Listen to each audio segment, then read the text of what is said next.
Imagine waking up one day to find that the government, the one you thought you lived under, no longer exists. Congress still meets, the courts still rule, and the president still speaks to the nation. But none of it is real.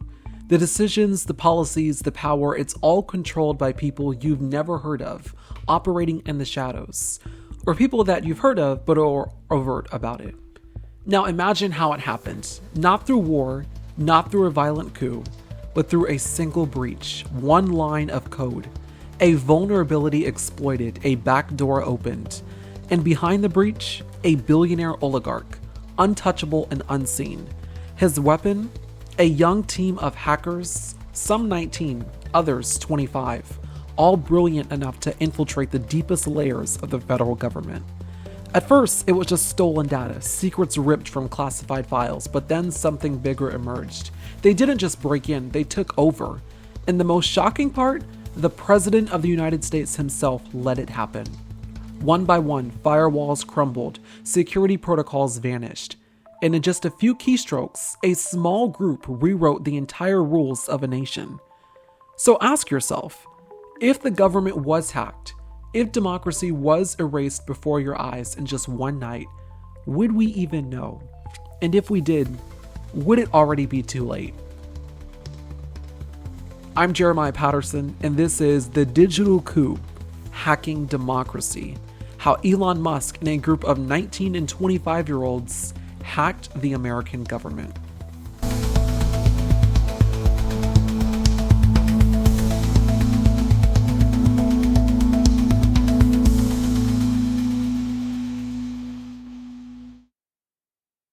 The story I just described to you is one that would make for a totally cool but unreal Hollywood spy movie.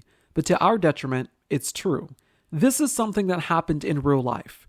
Prior to the start of the second Trump administration, a billionaire named Elon Musk was jubilant to hop on to Team Trump and attended multiple campaign rallies promoting the Republican candidate. By the time the election was over, Musk had donated a whopping $288 million to Trump's campaign. So it was certain that he was going to be in the administration in some role. Just as he was part of the transition in picking cabinet officials, he also got his own new government agency and a promise from Trump that when he took office, the U.S. government would stop investigating Tesla car accidents. We call that a quid pro quo, textbook corruption. A plot hatched and sealed before he even took office. Once Elon got the full assurance that he was going to be leading this newly formed government agency, Department of Government Efficiency, or DOGE, he started building the team. This all started as a recruitment campaign that involved online group chats, Discord servers, and chat logs. According to reporting from Wired, Musk was looking for engineers who were willing to spend 6 months in DC cutting federal government spending by a third. And the goal here was not only to cut government spending, but transform government infrastructure into AI-powered automation and software within days. According to Wired, the hiring process was posted on X too. Quote, helping the Department of Government Efficiency find hardcore engineers, the message reads. Send your GitHub, LinkedIn to @Doge on X and your X handle to me in DM if you're interested, or know someone who could help get them into the pipeline. In early December, in another message reviewed by Wired, a person using the same handle posted to a chat group for Palantir alumni, "Hey all," the message read, "I'm helping Elon's team find tech talent for the Department of Government Efficiency in the new administration. This is a historic opportunity to build an efficient government and to cut the federal budget by 1/3. If you're interested in playing a role in this mission, please reach out in the next few days." End quote. The scary part is the people hired are in close association with an ally of Elon Musk, pro-dictatorship billionaire Peter Thiel. Here's why that's important and terrifying at the same time. This is from my book, Resistance. Quote, one issue that hasn't been receiving the attention it deserves is the growing influence of billionaires in our elections and government. Trump's running mate, soon-to-be Vice President J.D. Vance, owes much of his political rise to billionaire Peter Thiel, the former PayPal owner who has heavily backed his career. Thiel's controversial views outlined in a 2009 essay include the belief that, quote, freedom and democracy are no longer compatible. He opposes NATO, the United Nations, and other multinational organizations, supports authoritarian governance, and decries universities for what he sees as indoctrination. This billionaire-driven influence doesn't stop with Thiel. Elon Musk and Vivek Ramaswamy have recently been appointed to lead the new Department of Government Efficiency, tasked with dismantling parts of the federal government, slashing spending, and eliminating departments like education, etc. These appointments highlight the existential crisis we face, the alarming consolidation of wealth, ideology, and power in shaping national policy. What this demonstrates is that anyone with enough money, strong convictions, and considerable influence can steer decision-making at the highest echelons of the government. As one confidant aptly described it, we now have a group of techno-oligarchs whispering in the president's ear, dictating the future of democracy and governance in America.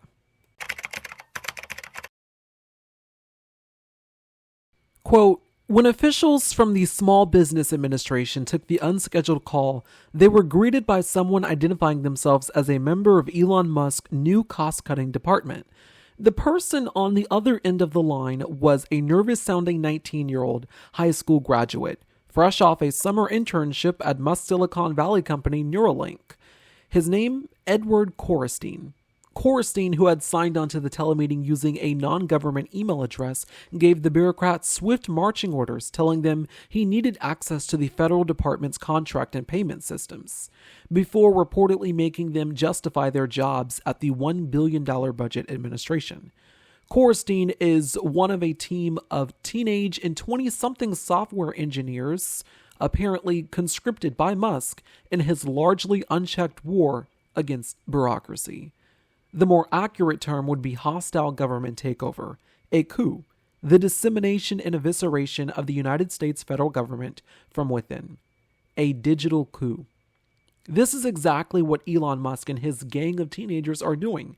And again, as I aforementioned, this could be some crazy, totally made-up fictional spy movie, but it's real. Teenagers really are in possession of your social security number and got granted access to the federal payment system.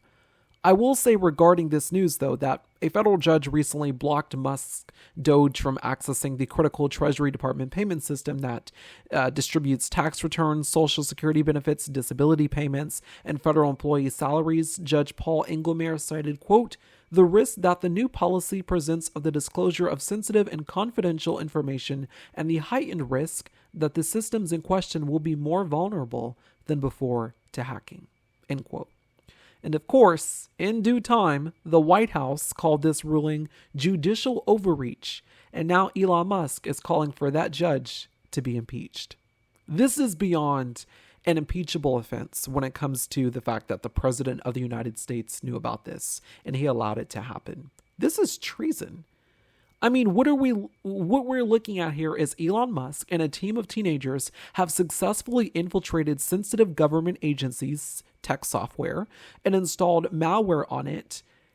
And essentially, he and his buddies can see that what they're doing is completely and fully illegal. This is a direct quote from one of the kids, according to audio obtained exclusively by 404 Media. Quote, I think we were on the topic of login aggregating data. It's an illegal task. The Privacy Act forbids agencies from sharing personal information without consent. So, just so we're all clear here, looking at this as outside observers, they knew full well that what they were doing was illegal and proceeded to carry on with it anyway. This is not only a brazen breach of personal information of millions of Americans, but it's also an overt national security breach aided and abetted by the President of the United States of America. What Elon Musk and his group of teen hackers just did is much deeper than you think. They didn't just access the Treasury Department's federal payment system, they also have accessed the nuclear weapon system and secrets in the United States.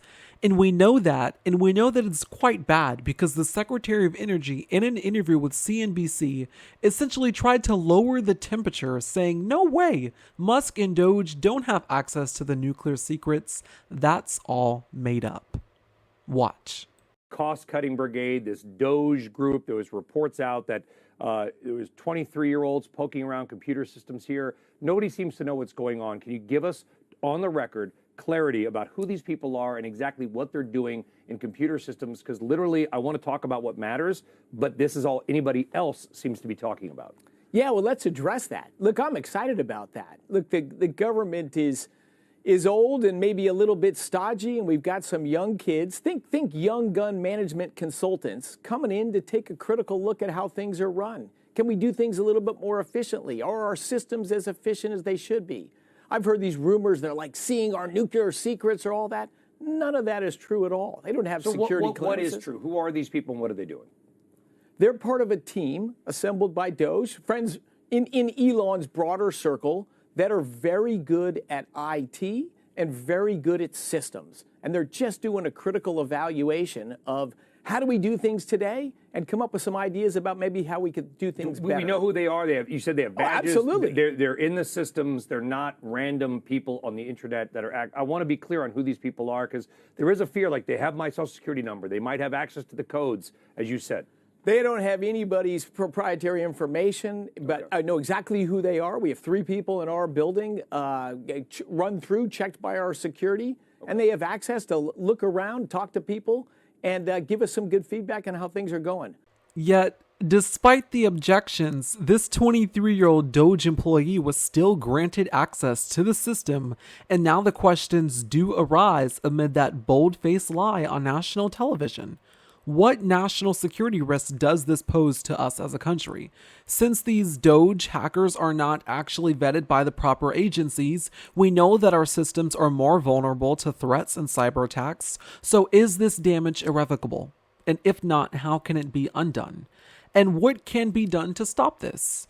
Well, to answer question 1, experts in intelligence are already saying that this is a major crisis, viewing Musk and Doge officials as insider threats, exposing U.S. databases to potential dangerous foreign actors.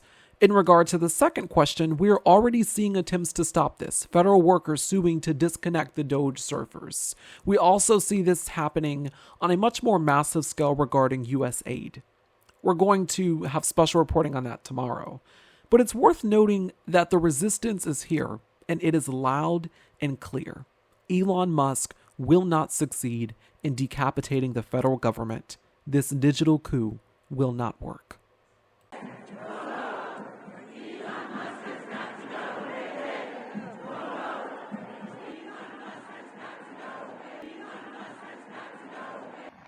I'm going to try my best not to preach.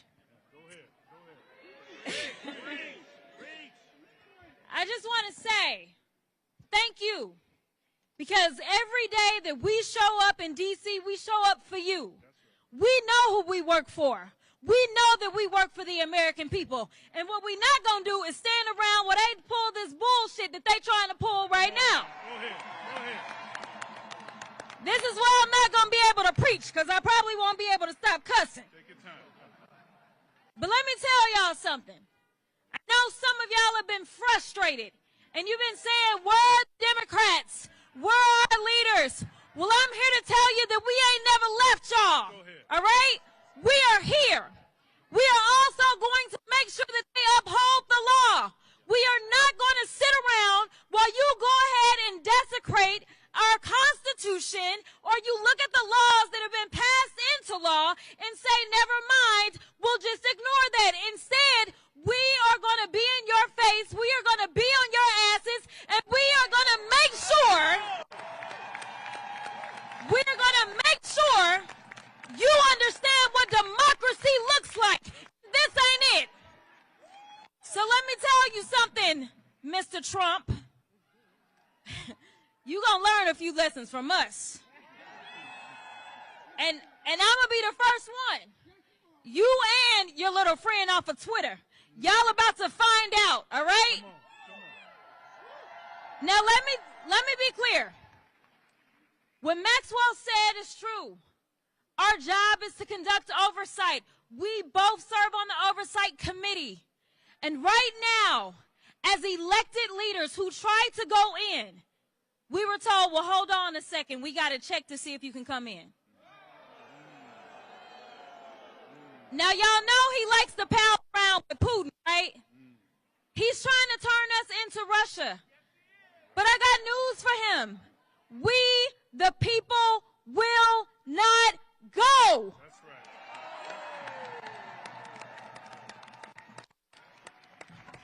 It's cold out here. And y'all, yeah, we won't go. We won't go. We won't go. We won't go. Listen, the final thing I'm going to say is there are those that have said that we may face a constitutional crisis. I want you to know that the crisis is here. I want you to know that the power belongs to the people, though, y'all. Do not feel powerless. In this moment, as the vice president said as she conceded the election, she said, dark times may be ahead of us. But she said, it's only in the darkness that we can see the stars. I am telling you right now that the stars are right here. It is time for us to shine.